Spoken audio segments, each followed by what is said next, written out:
ছুটির আয়োজন। কাছে এলো পূজার ছুটি। রোদ্দুরে লেগেছে চাঁপা ফুলের রং।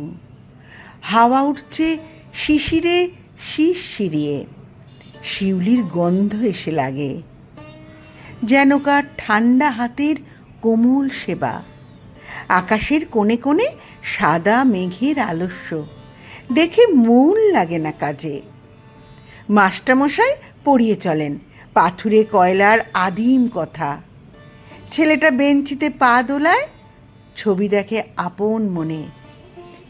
কমল দিঘির ফাটল ধরা ঘাট আর ভঞ্জদের পাঁচিল ঘেঁষা আতা গাছের ফলে ভরা ডাল।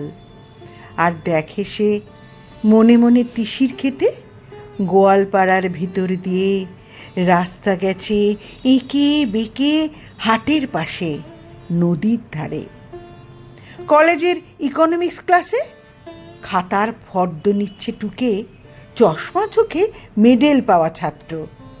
হালের লেখা কোন উপন্যাস কিনতে হবে, ধারে মিলবে কোন দোকানে, মনে রেখো পাড়ের শাড়ি, সোনায় জড়ানো শাঁখা, দিল্লির কাঁচকলা, লাল মকমলের চটি।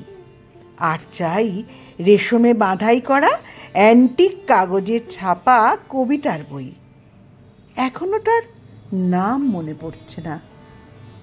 ভবানীপুরের তেতলা বাড়িতে আলাপ চলছে সরু মোটা গলায়।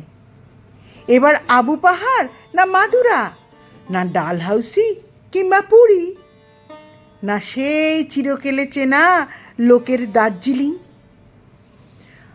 আর দেখছি সামনে দিয়ে স্টেশনে যাবার রাঙা রাস্তায় শহরের দাদন দেয়া দড়ি বাঁধা ছাগল ছানা 5টা 6টা করে।